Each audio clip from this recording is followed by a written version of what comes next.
Okay. Welcome everyone to episode 2 of Exploring Genuine Transformation. If you don't know me, my name is Lori Beth Goldman and I go by Lori Beth on Facebook.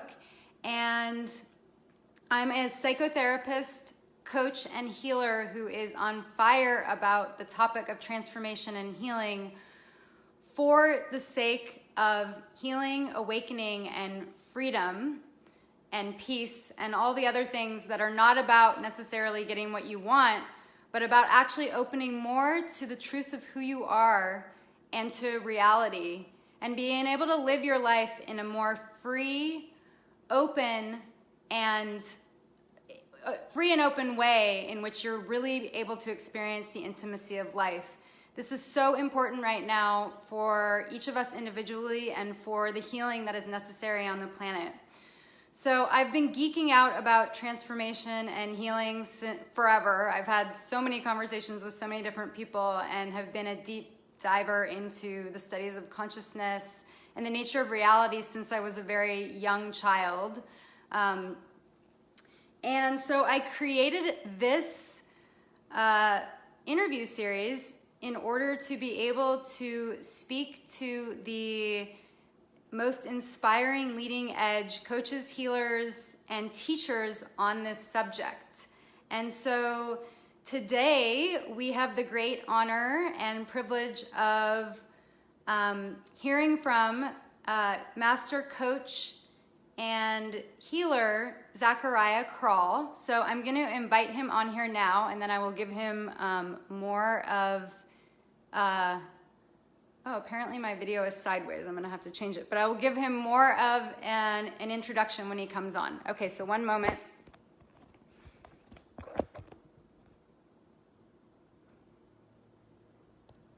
Is this better? I don't know. Let's see if it will. How do I, let's see.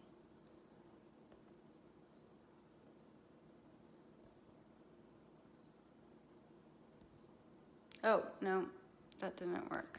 Sorry. Still sideways. Okay, I don't know what I need to do for this. Let's see. There we go.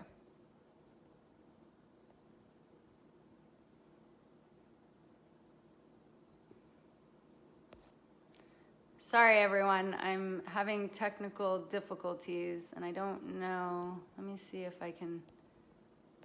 Should just be able to invite you. Yeah. I don't want to invite friends to watch.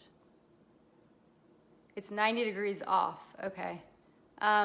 Anyway, let me see what I can. It probably now is right. Is that right?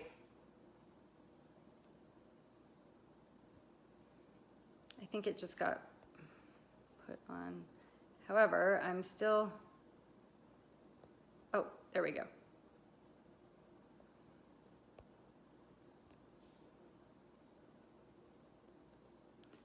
Zachariah, can you request to join me?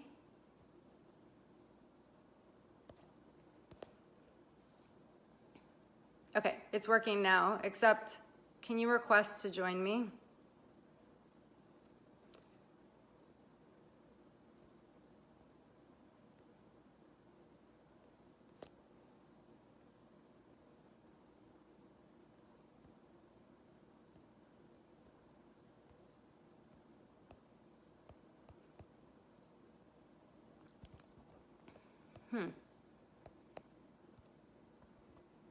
Oh, it's not allowing me to bring you on. I don't know why. Let's see.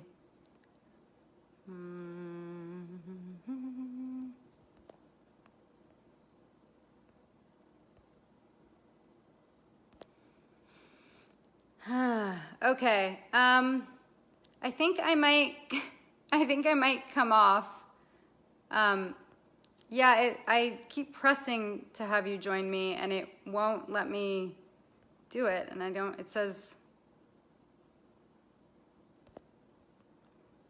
see.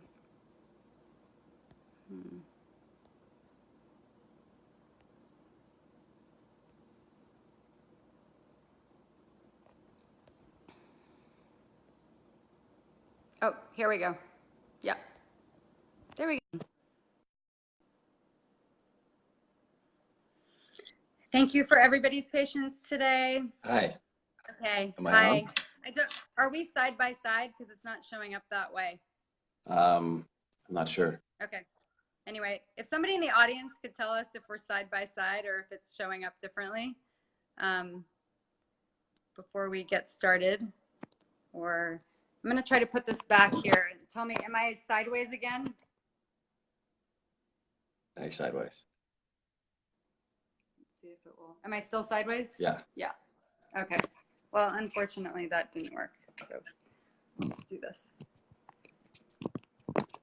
Thank you for everybody's patience with my technical difficulties today. Okay. Welcome, everyone.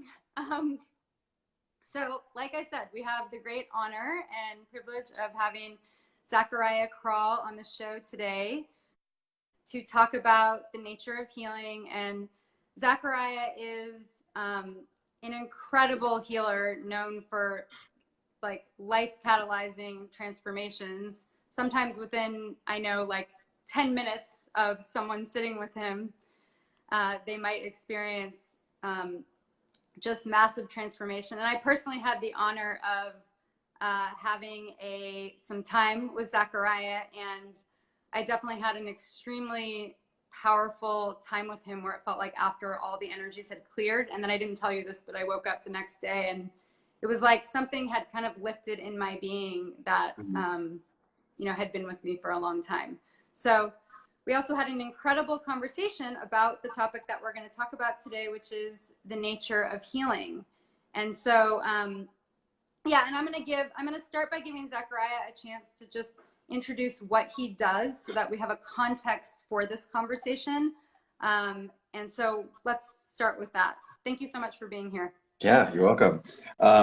Asking what it is that I do is sometimes one of the most difficult things to answer because you almost have to explain the universe before you give the complete answer of what I'm doing and how it's working.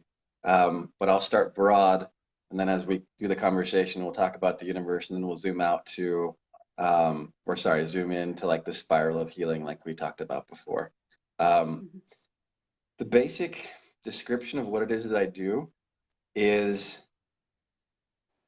I stand open to the truth and be with what's really true in other people, and it brings it forward in them.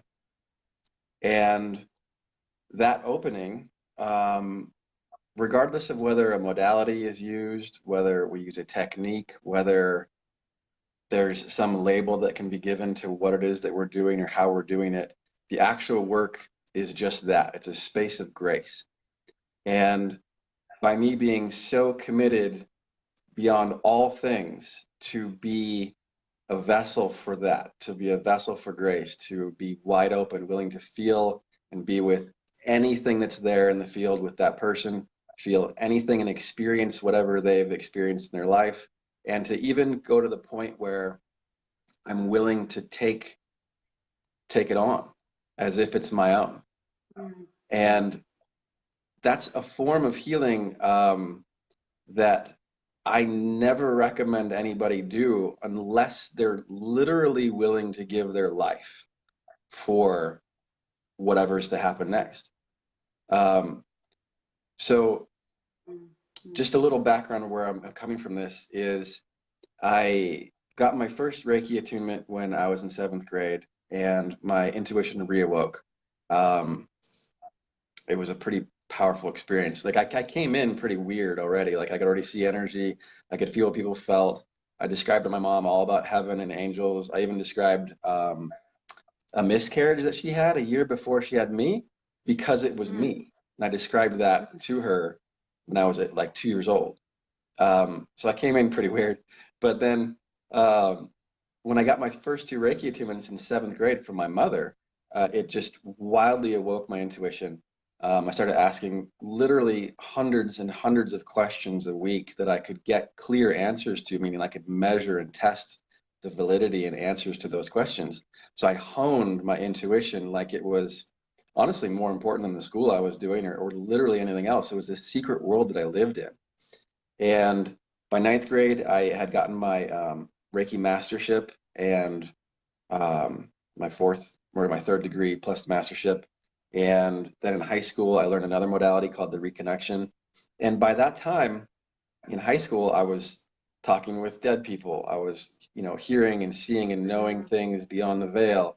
In ninth grade, I started having crazy visions of how the universe worked and the physics behind it. And it was crazy because I would like tell these stories and write them down and feel into what it is that I meant. And these are things that quantum physics didn't prove until I was out of college. It was insane to just begin to get clear and know that in my opening, that all of the knowledge that was just there when I opened. And the more I progressed, I got to a place where I was in California. We were living in this beautiful neighborhood on the hill overlooking like this lake, and I was at the edge, and I was just being with my spirit guides at the time, which some people says go by the name of Metatron. If you've ever heard of that before, it's considered to be the voice of God. Yeah. So the one that can access all of the energy of the field and speak as it. So that's been my primary guide since I got my mastership in ninth grade.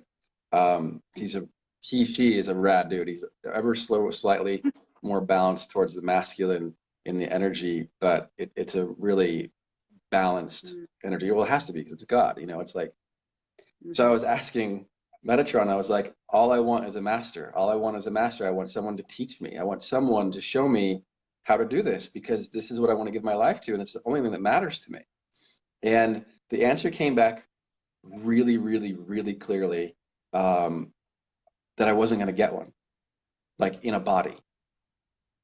I wanted someone that I could model in a body, like I could see. And because I knew that if I was just shown these things, if I was shown the truth, then I would just get it, And given that the answer was no, I was furious. I was furious. Like, I remember like cursing at God when I had that conversation because I was so pissed. Because I felt alone. I didn't know anybody in the world. I had never even understood that other people were having experiences like this, could have these conversations. I felt very alone. And I was walking home and I had an idea. I was like, well, wait, can I have a master teacher not in a body? And Metatron answered, well, yes, and explained that the reason why I wasn't going to have one in a body is so that I could actually have to go through the full process of surrender and having faith without evidence. I had to make the journey from my own fear of mortality into the knowing of the truth on my own journey, on my own time, without someone there to show me, hey, it's okay. Because that's part of my journey, is to be able to meet all of those false beliefs, no matter what they are, and open anyway. Just be with them. So Source says, Metatron says, yes. And I was like, wow, well, what energy, like who can I feel that I would want to be my teacher? And the answer came immediately. It was like, Jesus the Christ. I mean, his energy felt so warm and trustworthy and neutral and forgiving and compassionate and like a big brother. It was just like so open. And that really works for me. It was perfect. And so I was literally walking across a street when I had this dawning. And I remembered something that my mother had taught me a long time ago when I was like, 5, 6 years old. She says, you invite Jesus into your heart. We're sovereign beings. We have free will. So invite the divine, invite Jesus into your heart. And so I remembered that in that moment. And I was literally mid-step in the middle of the street when I truly, fully, actually invited the Christ through Jesus into my heart to teach me, to be with me, to be my master, to show me what to do and how to do it, how to heal, how to live. And I almost always get teary-eyed when I talk about this story, because within the same instant of actually opening to that and allowing myself to be worthy of it, allowing God to be the one to choose whether I was worthy of that much love, I was awash with a presence that I cannot explain in words. It literally brought me to my knees immediately in sobbing tears in the middle of the street. And I just sat there on my knees and cried and received and was washed over by this power. And I've had other experiences that are close to that or that are similar, but that was the first time I'd ever been directly touched so powerfully to my core by divinity in such a way that, like, no one could ever tell me that wasn't real, you know? And I was a different person from then on. And so I started to communicate with Jesus directly. And so when I started doing energy work with people, as I started to come out of my hiding of being this different, weird, nonconformist, speaks to the other side being, and people found me, you know, that really wanted to awaken at a profound level. They Jesus started to guide me during the sessions and show me what to do, and I would talk to him. And so the form of healing that Jesus ended up teaching me was simply this. This is a really roundabout way of getting to the answer, which is that in oneness, in God, which is another way of saying oneness, is another way of saying, like, the universe, is another way of saying whatever it is. It's like it all is contained with that an idea. It's oneness.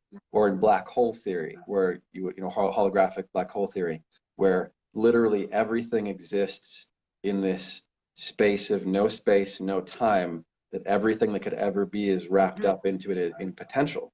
So that's the best physics description we have for what the universe really is. We might end up going that way in this conversation, we'll see. Because it's imperative to understand that to do this form of healing, in my opinion. So given that everything is one and that we are one in God, then what is God, and only that. And everything is contained within it. And that is already perfect, just as it is. And we have the free will to acknowledge that or not. We have the free will to turn away from it and to believe the belief of duality, the false belief in separation. But we also have the free will and ability to choose to open. And there's no other prescribed anything for awakening other than opening, because you can only open to what is. It's illogical to say that we could open to what isn't. It doesn't make any sense. That's an illogical statement, because there's nothing there to open to if it isn't what is. And what is oneness, is God, is the truth, is the only power, is all of that. And so the only thing anyone ever has to do to to awaken, to heal, to have miracles, regardless of what it is that they use as the method for opening, whether that be a practice, a devotion, being in the presence of a space holder who is already open, who is encouraging that process. It is in their opening that they have to, by the nature of physics, open to what is, and what is God or love or the truth, whatever you want to call those things. And when one is open to God or love or truth, then their reality has to begin to match a God reality, a loving reality, a truth-filled reality. And so Jesus was acknowledging, hey, since he said to me, he said, you and I are one. He said, you and I are one. And he said, so whatever it is that you are carrying, whatever it is that is in your vibratory field, whatever it is that is disharmoniously active and incoherent in your vibration, or whatever you want to call disease, because it always boils down to that, of any kind, mental, emotional, physical, spiritual, it's still all incoherent vibrations. If it's not harmonious and open and in alignment, it's out of alignment. So he says, because you and I are one, everything that's disharmonious in your field is mine. Meaning that if he can witness it, it's also his to take responsibility for, because you and I are one. And so I took this radical premise to say that if there was anything that it was in my awareness, anything at all that I could view with my heart, my being, or my eyes, or anything, my thoughts, my feelings, that it was me. That it was me.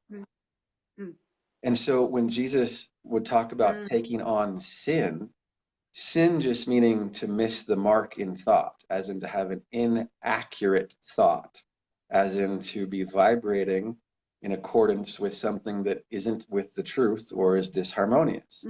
So sin just means you missed the mark, dude. Like, you got it wrong. That's okay. You made a mistake. Let's try again.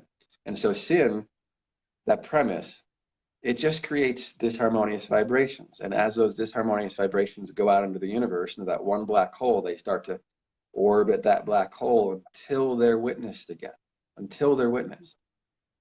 And that energy out there, I call it stored patterned energy, because it's such a neutral term that describes exactly what it is. It's just out there in the field until it is reabsorbed, until it is witnessed. So another word for that is karma.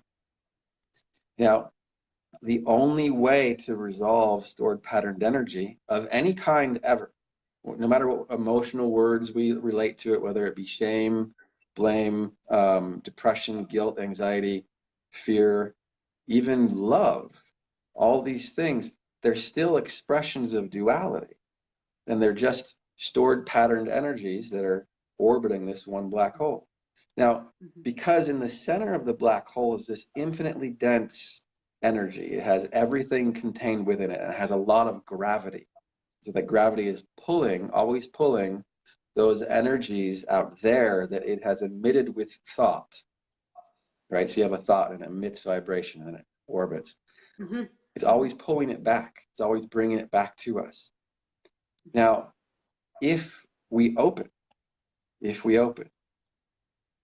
and allow it to come back, which just means we allow ourselves to feel, allow ourselves to see and experience and feel those stored patterned energies, no matter how they're manifesting, because it could be anything in our life. It could be a trauma. It could be this or that. If we can stand open with our heart open and feel it, all that is that's the energy coming back through the threshold of the one black hole, so that it comes back and re-enters into the center and comes to rest again in stillness, in the infinite potential of God, right? So that's why the god of yogis, Shiva, who is also the divine masculine, meaning he bears witness, he opens and bears witness. Divine masculine is this space in which things occur. So he's just watching. So Shiva is also the god of death. And the reason why the god of death and the god of yogis are the same is because when we are being Shiva and standing open and bearing witness to, with an open heart, just like the divine masculine would, and feeling whatever's there to feel, witnessing her, the divine feminine, which is just energy. She is the dance, she's vibration, she is life itself, she is our bodies, she is the universe, she is our planet, right? She's what we can see and feel. So as he bears witness to her, those energies come to rest in stillness and dissolve back into the heart of God. And that always results in a miracle. No exceptions. Ever. Now, the reason why, pretty simple. because compassion means someone who's in compassion, they are first at peace, which means that they're open. That's all that means. They're open enough to witness the truth that all is one and all is well. And so therefore the resultant emotion that we label that with is peace. And the resultant thoughts that come up are peaceful. So if someone stands open, they will be peaceful. So me as a practitioner, in this idea of a method, but it's not a method, it's the basis behind all other methods that work. I'm describing the fundamental nature of healing, right? So as I stand open and then begin to feel the truth, which is peace, which is that all is well and that I am perfect and they are perfect, and I begin to see the truth of them, then the vibrations that I'm emitting are peaceful.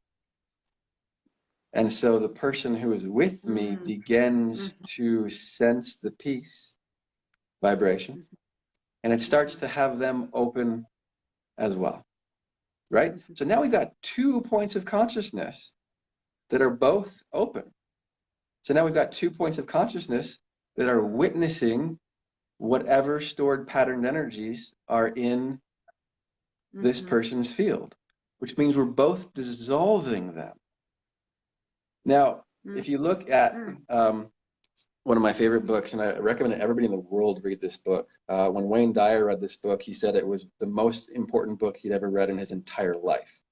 And it's Power versus Force by Dr. David R. Hawkins. And he developed a scale of consciousness, which is just a scale of openness or a scale of truth. It's like, how close are we in our openness to the truth? How much of the truth can we encompass with our vision, with our heart? And every step on the scale is labeled with an emotional word. It starts with shame, guilt, apathy, grief, fear, desire, anger, pride, courage, neutrality, willingness, acceptance, reason, love, joy, peace, and then enlightenment, bliss, and ecstasy. Now, the scale is a scale of openness, but it's also a scale of power. And power just means how much energy can I emit and how much energy can I absorb.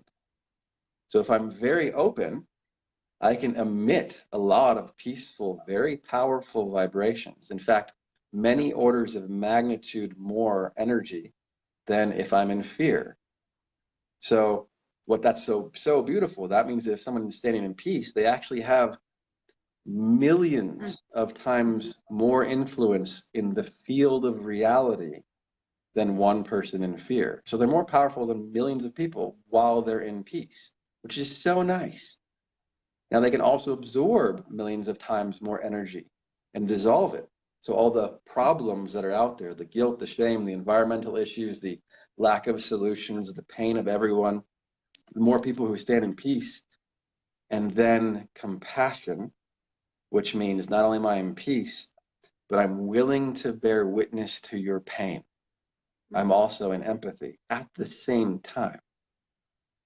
And I'm willing to feel it, is what you said before, too. Exactly.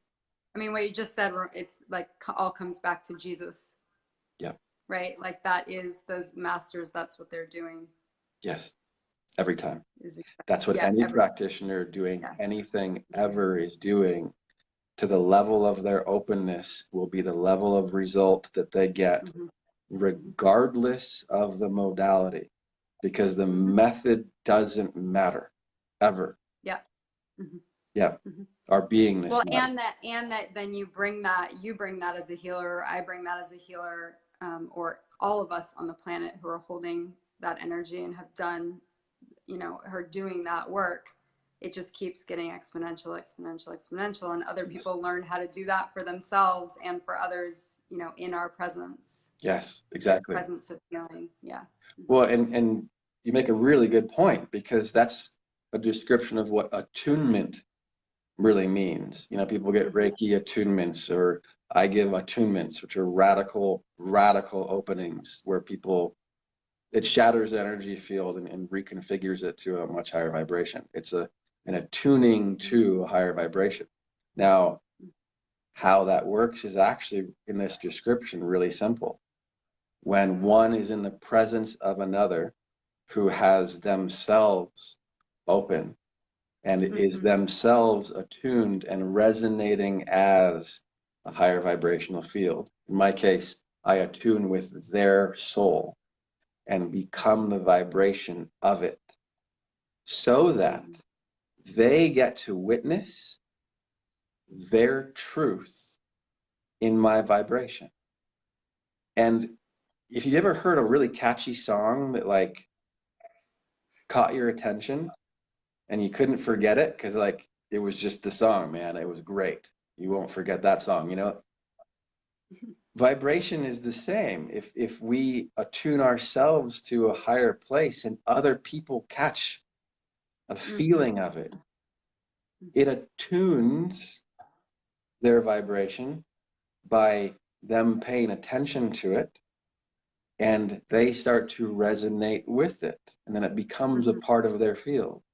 So while they can still go up and down the emotional scale, the scale of power or consciousness, because we can have grief one day and then peace the next, it puts something into their field that will always be there, that they can access now, you know, forevermore.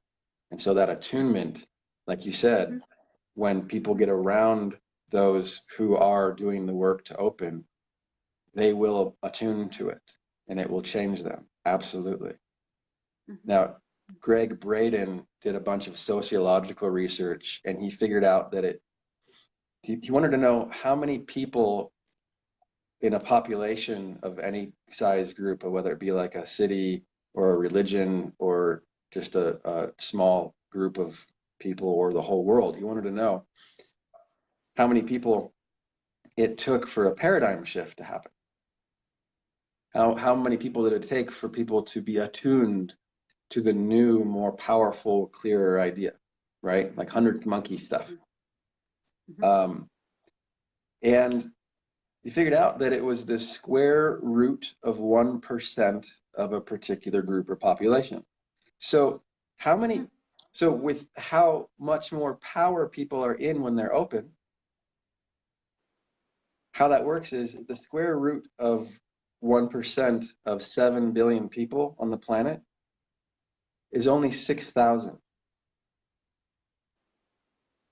Only 6,000 people radically open in order to shift and awaken the entire world like wildfire. Wow. Wow. Only 6,000. So when I prayed, I remember the moment very clearly on my knees that I was giving my life to God in my service, and I asked for what my purpose was. And 2 days later, I was literally spoken to with a voice, and from Metatron, who I hadn't met by then. I didn't know who it was. And I was told that I was to help awaken the awakeners. I was to be a part of that 6,000. I was to help catalyze people to remember who they really were. And so if you ask me what my real purpose is, it's that. I'm here for the awakening. I'm here for the awakening. My incorporation is the awakening. Like everything is about that. I want people to remember who they are. I want to remember who I am. I want to remember it in all moments. And that's what I'm committed to. Beautiful. Yeah. Yeah. I have so many different questions that came out of all of this because that was so beautiful, so much information, and also hoping I was feeling it as a transmission. I'm definitely changed by this conversation. Brilliant.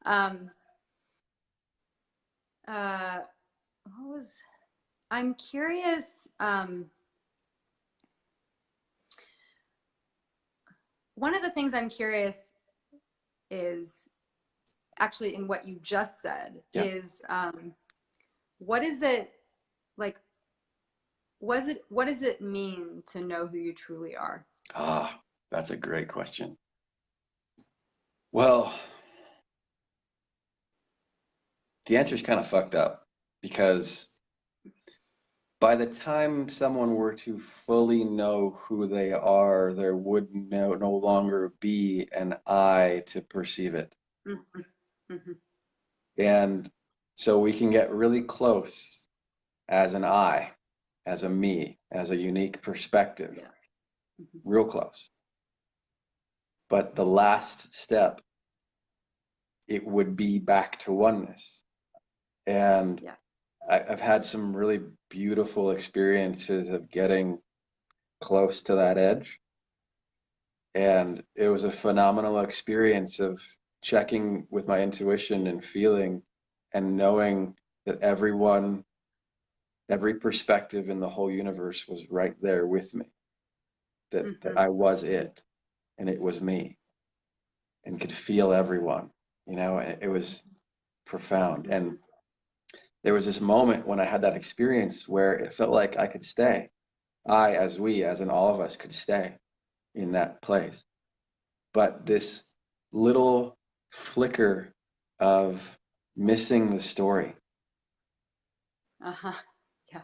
came up, and immediately this Yeah. reality rushed back in like a Mm-hmm. like a waterfall. Just, Mm-hmm. Yeah. It's consciousness viewing itself, and then there's an I again. right. And that those would be my words for it. Yeah, perfect. Perfect. Yeah. Yeah. Yeah. Yeah. Wow. Yeah. Mm. So, And you know, if we're God, God didn't like being omnipotent and omniscient and being all things, didn't just like fuck up and make duality out of nothing. You know, the story of Brahma and Maya is the best description, where Maya being the creator, I'm sorry, Brahma being the creator, the inspired thought, the creator of universes, the birther, um, mm, wanted a playmate, wanted someone to experience with, and so created Maya. Maya being the story, the illusion of separation, right? So he created Maya, and Maya and Brahma went about making a whole universe together. They made a whole universe. And then Maya said, "Okay, are you ready to play the game now?" Brahma's like, "Yes." He says, "Okay, we're going to cut you up into an infinite number of pieces and scatter you throughout this universe. And your uh-huh. job, like Indiana Jones, is to find yourself again."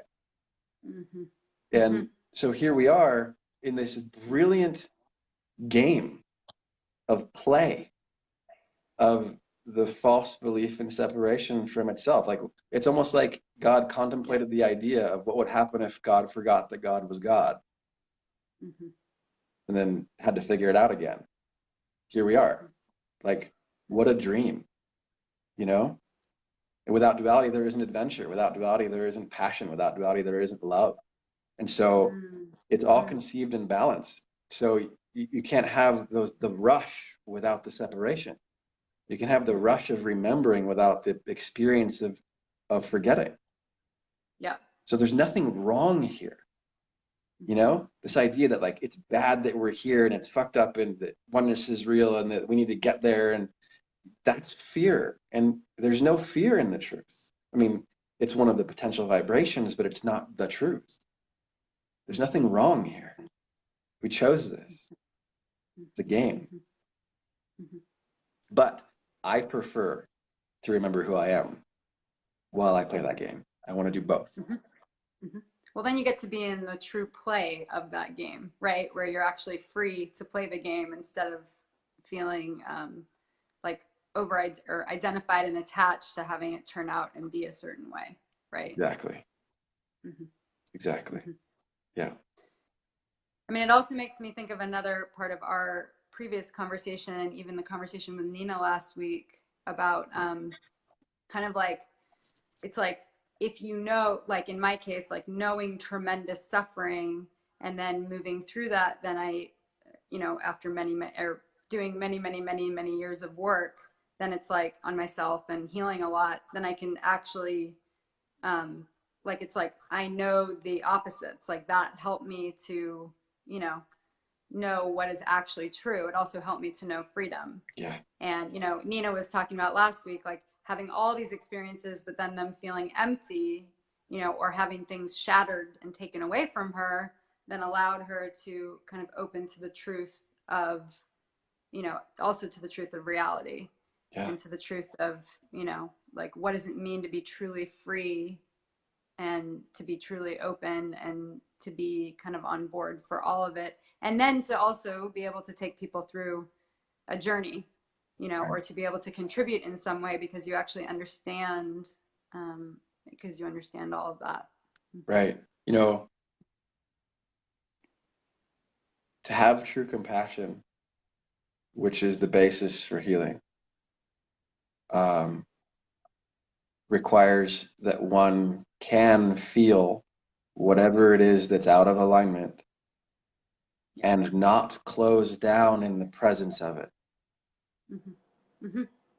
which means that in order to become the ones who can have compassion for whatever it is that we're here to work with in the Yeah. world, we have to Mm-hmm. first traverse our Mm-hmm. own experience of the texture of that. It doesn't have to be Mm-hmm. the same types of trauma or the same types of experiences, Mm-hmm. but it's like it, but there's an emotional journey that we'll have had to have taken. And in the presence of the darkness, of the misalignment, of the incoherence of those lower Yeah. vibrations, um, Mm-hmm. learned that we could open anyway, could take the leap of faith to surrender, to be with what is just as it is. And if we can do that from within ourselves through our own experiences, through our own life experiences, Mm-hmm. it Mm-hmm. again becomes part of our energy field, our attunement, that we carry the vibratory solution to those disharmonies because we Yeah. have made the journey. Mm-hmm. And so that's And codes, like in codes. yeah, totally. And in making that journey, we also, I mean, I think we also become, in my experience, become even more and more sensitive to sensing those energies. I mean, both in, I know for me, both in myself, but also in others, so that I can actually feel and attune, to use your word, attune to them, know them, name them, be able to kind of, you know, like you're calling, absorb them or be with them, Yeah, in a totally, you know, more and more. I mean, that's been my experience of going through like so much intense darkness and struggle, yeah, and feeling it all. yeah. Uh, yeah. Um, I mean, people who have gone through trauma and by whatever means necessary, whether that be they got help, they got a space holder, or even if what it was they completely broke down and hit bottom and then surrendered and then opened because of that hitting bottom. Regardless of how, if they have gotten through to the point where they have yeah. opened in the presence Mm-hmm. of those things that they were carrying, they are now, Mm-hmm. it was like boot camp, a spiritual boot camp, because now they are prepared to stand and Yeah. bear witness to things that have a similar vibration out in the world and be unmoved by them, meaning that it won't shut them down. Yeah. You know, Mm-hmm. I tell people that like do my programs and things like that. Like the 90 Days of Shift is one of our programs that has a bunch of processes, like daily things to do or not do, to essentially slowly build up someone's energy field. And I tell them Mm-hmm.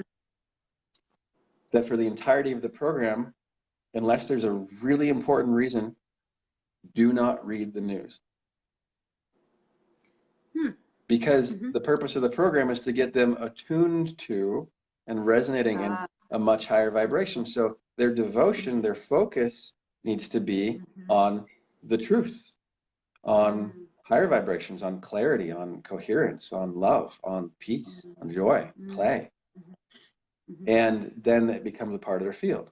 So I tell most people, don't look out at the world of all the things that are broken unless you can commit to standing open while you do it and Mm-hmm. feeling it all.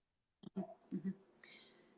That that brings me to another question I've been having the whole time, if Yeah, you don't mind me please. asking, which is about sort of within this model and everything we're talking about, kind of how to work with trauma. Yeah, Because in my, and how you know, how you work with trauma with people, because in my experience, um, I mean, with myself, but also all, all the clients that I've, you know, been working with who have like, or I've worked with over the years who have had a lot of trauma, is that trauma obviously gets in the way. It blocks them from being able to open Mhm. to all the different energies and emotions. And it also in my experience, it creates a lot of thought patterns, which I see as defensive mechanisms, right, to keep the trauma in place. Yes. And so thought pattern or belief system upon belief system builds and builds and builds. And then it becomes, either somebody's like completely sort of out of that window of tolerance where they're like completely overwhelmed by their emotional experience, or they're blocking it. I mean, I see a lot of clients blocking it with guilt, for example, or a Yes. sense of I should or responsibility, Mhm. where it's like we can't, it's so hard to even, I mean, it's not hard, but we have to sort of dig down in the layers, right? Right. To get to, okay, what's beneath that? What are you feeling, Right. and is it even possible for sometimes even for a moment to open to that? But then, so that's, so then there's, obviously I'm speaking of like different cases of trauma, because some people are obviously way overstimulated and constantly feeling energy and can't hold it and ground it. And some people are just like sort of avoiding it in some way to keep themselves, safe in a different sort of way. So yeah, I'm curious about you speaking to that. Yeah. Um, I'm going to answer the question by combining the physical symbology of our body and the world and all those things that are still a result of energy, but that are important tools to use. Like if we already believe that we have a body and it symbolizes all these energy centers and we feel things through it, we experience through this image of a body. So let's use it, right? So let's use how we believe it works so that it works that way. Peter Levine, who is to many people like the father of trauma work. He's just a phenomenal person. He wrote a book called Waking the Tiger, for instance. One of the things that he says, and even studies have shown this as well, in addition to him saying this, is that the primary component to any effective trauma work or therapy or anything that is actually the relationship between the practitioner and the patient or the participant. Primarily. Which is interesting because he created a whole modality that's quite effective. Yeah.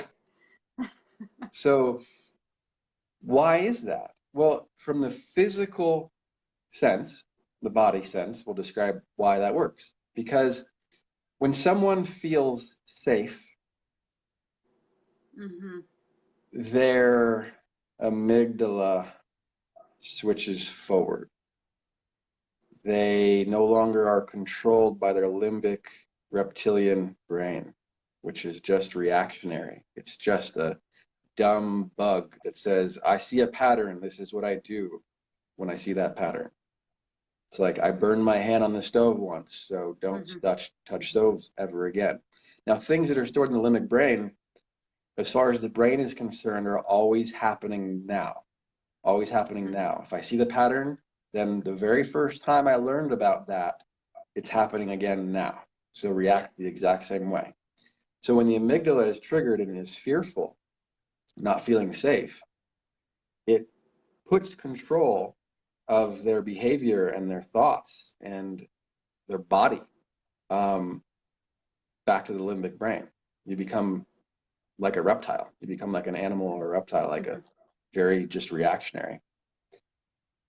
Which means that no higher reasoning, logical thought, trying harder, it's impossible for them to access if they're in a traumatic response in the limbic brain. It's just not possible. And so there shouldn't be any shame about people having impossible tasks and not being able to do the thing and not being able to heal from the thing, because they're not wired to be able to. Yeah. So the only way to fix that is you get the amygdala flipped forward, meaning that they're feeling safe. And so if they have a great relationship with the practitioner and they're feeling safe, they can begin to open. They can begin to become present in the now with what is. Now, then the next step is that most healing modalities in one way or another, for trauma work included, include,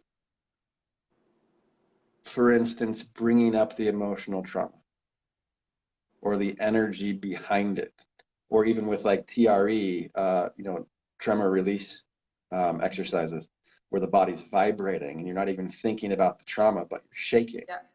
Mm-hmm. It's still a movement of energy. And when someone is feeling the energy move, they're witnessing it. So across the board, the next step that's happening is that they become present and they become the witness of the energy. And so does the practitioner oftentimes. So you've got 2 points of consciousness that are open and present in the now, witnessing the energy, emotions, the stories that go along with it, whatever it is, with each other. Now, how many trauma modalities do I know? Like 11. And I move through them fluidly. Yeah. Like without skipping a beat, because some things are going to work better for some people in this moment than others, and I'm just, it doesn't matter to me, because I understand that the underlying premise is that the method doesn't matter. Some people come and they just sit with me and be with me, and then it's gone. Like other people, it's, you get the brain hemispheres synchronized, for instance, like with brain spotting or cross body movements. There's all sorts of different ways to get the symbol of the body to participate in being present and witnessing now. Yeah. Would you, I love that description. And yeah, I use similar things in my work. Yeah. And I'm curious, do you recommend to people, like even in the example that you gave before with your course, where like, okay, don't open to the news. Like here, we're trying to learn a new skill, which is the skill of being present, whether it's with another person or whether it's by yourself. Yeah. You're trying to learn a skill of being present. And Right. so can you, like, do you recommend that people are practicing using that skill and not necessarily opening themselves if they can avoid it for a period of time to, not like constantly, but, practicing basically being open to the energy that they can open to so that they get better at attuning to themselves. Right. When I first start working with somebody, usually, unless they have already a lot of background in their own practice, spiritual practice, opening, whatever gets them there. I start with just first getting them to practice opening to what feels true and good. So they begin to attune themselves to that, and they start to feel confident and stable. But then in my later courses, like the Master Shift, for instance, my premise is that these people are going to awaken, and that they themselves are going to attain a level of mastership. So we do really deep work with being radically present with whatever's there, with each other, with ourselves, with the world, and become the miracle, like to actually become it. So yes, and only when people are like, beautiful. I love that. That sounds, it's incredible. Yeah, I think that this conversation kind of went to one of my questions, and I'd be curious, maybe just in closing, if you want to leave our audience with, you just gave a little bit of an into that, but even just a couple of ways that you might, support somebody besides working with a coach and a healer. And I'm going to have you, which is obviously the most important thing, and I'll have you introduce your programs in a moment, but a couple of ways that you might kind of recommend for people actually being able to open, more and more to the emotions that they feel, to the energies around them, to everything that you've been talking about. Because I think there's such a tendency to constrict and shut down. It just seems like it's the sort of human predicament, right? Right. The human struggle. Right. So I'll probably offer a really beautiful and simple process known as the Sedona method. And people can go look up the Sedona method if they'd like more detail. But the essence of it will be contained in a very short thing that I'm about to say. All right. Should we practice live? Let everybody try it? Sure. All right. Sure. So Let's try it. everybody who wants to play, just close your eyes and take a deep breath in and let it out.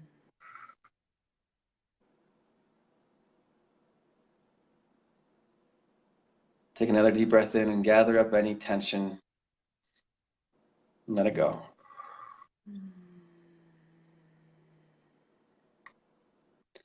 Now, scanning in your emotional body, in your feelings, or in something that's up for you today, or that's been on your mind, or that you feel in your body, just bring it to mind, bring it to heart, and just put it in the forefront. Notice it. And if you can, just make sure that you keep breathing, and you feel stable in your breath. You know that you're here. A really beautiful thing to repeat if wherever triggered is just, I am here. Gently touching the body like the arms with the hands or the legs. I am here. So notice that you're here. You're breathing, you're present. But then bring this thing to mind that's troubling you. And see what it feels like. Notice the textures of it. Where do you feel it in your body? Do you feel constriction in your breath? Do you feel your throat tighten? Do you feel that you can't feel past your hips down into your legs? Does it feel cut off in your pelvis? Do you feel it in your belly? Just notice it. And wherever it is in your body, just breathe into that space like yoga teachers tell you to do. Just breathe into it. I'm going to ask a series of questions and just answer yes or no to yourself. And I'm going to assume that you said yes just to progress to the next question. So as you're feeling and being with this bit of you that has out of alignment, that feels disharmonious, and as you breathe into it, can you be with it without trying to change it in any way, without trying to make it go away, alter it, let it go, don't do anything to it? Can you just be with it? Like an old friend at coffee who is sharing with you their heart. Can you just be with this sensation and these feelings? And if the answer is yes, take a deep breath in, let it go. Now the next question is just really simple. If you were bored on a Tuesday and on a Facebook Live, just hanging out, could you let it go? Could you let this thing that you're feeling go? Just listen for the answer. Now, I always remind the mind, you don't have to, but could you? The answer is yes. Take a deep breath in and let it go. The next question is, would you? Would you let it go? You have nothing else better to do right this moment. Would you let it go? If the answer is yes, take a deep breath in. The very last question is when. Whatever the answer is, respect it. If it's in a minute, if it's in a day, if it's tomorrow, if it's after you address something else. But if the answer is now, just take a deep breath in and hold at the top, gathering up that whole experience of feeling that emotion. And with a powerful choice on the exhale, choose to let it go as you breathe out. Take as many breaths as you need, repeating that process until you feel at peace.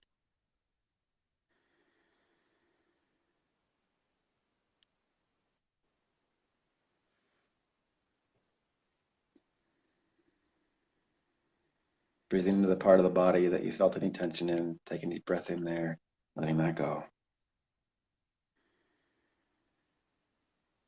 Wherever it is now, just let it be as it is, and you can come right back to it using the same process. You can let it tell you if there's more to be exposed. This is on recording now, so you can come back to this process as many times as you want to. That's the basis of the Sedona method. So I like that process because it's so simple, so clean and easy. It's relying on our own inner knowledge and grace. And if someone has the courage to face and feel whatever it is that they're feeling without trying to change it, they could be with it just as it are. It is already healing simply by doing that. Mm. Mm. So I have a Thank call. I gotta get going. you. Yeah. Thank you Um, so much. What my a beautiful pleasure. ending. Yes, Yeah. So I want to, do you have a minute to just tell our audience about how they can find you and absolutely. what your current programs are, Yep, how people can work with you? If definitely. yeah. So facebook.com/Zachariah. It's just my primary outlet for writing and things and communication as well. So if anybody's interested, follow me, friend me, send me a message. I do one-on-one work with clients. I really like to have them work over a period of time with me because the work always accelerates over that period of time. So to give the most, I hope for them that they keep coming. I also do one-off sessions sometimes if it's right for the right people. I also have two programs coming up. It's the Master Shift for women and the Master Shift for men. So the Master Shift for women is called Devotion. It's because right now, for women who are ready to truly, truly call in their truth and their reunion with their true self and God and the divine masculine from within, which will naturally result in him showing up on the outside if he hasn't already. It's like you get it here, the reflection comes. So the work's inside. So we're going to be in a process of devotion, working with the miraculous, really diving into the heart of things and giving everything to God at a level that becomes impossible based on what most people think. And that's the level of life that people are ready to live there, and that connection with their hearts and their truth. And it's so beautiful because for them, the false masculine of trying to control and needing to succeed, or any of the thoughts of self-judgment, all those things begin to fall away. And the true masculine comes in, which is just presence, allowing them to be in their full creativity and passion and feminine chaotic force of inspired creation instead of do, I got to figure it out. So the results in life will become way easier, way faster, and super clear and easy compared to trying to do it. Now, the men have a whole different journey. I'll be doing a Facebook Live tomorrow with my co-facilitator, Sydney Culver. She is. Who's going to be on the show next week? Oh, really? Actually, That's yeah, amazing. I love it. yeah, So yeah. she's phenomenal. She has this ability to reach right into the heart of men and pull out what's there in a both gentle and like powerful way at the same time. So I'm so stoked to work with her with the men, to have a woman in the presence, in the space, bearing witness.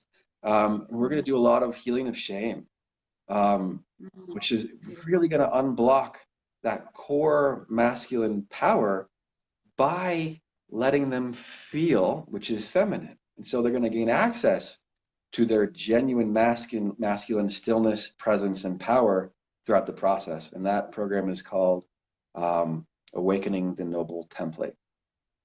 So I'm super excited. People can let me know if they're interested in knowing more. If they're not a match for these particular programs, I've got some other ones coming up. There's also one-on-one work. And I also recommend people for one-on-one, for instance, with like Nina or other people who I have trained and I trust Yeah. to do the miracle work. So Great. Okay. Thank you so much. you're welcome. And yeah, so thank you. That was really beautiful. And again, if you don't know me, although, well, Yeah, you might not know me. My name's Lori Beth Goldman. I go by Lori Beth, and I also have a couple of slots open for one-on-one work right now. Yeah. And I do similar, different but similar healing and transformational and trauma healing transformational work, and using a lot of somatic and trauma-based methods. But it is, like Zachariah said, really about the magic that we co-create together and the bearing witness and holding of space. So feel free to be in touch with me if that interests you. And I will be back next week with Sydney. So thank you so much for tuning in, and see you next week. Bye. Bye. Thank you.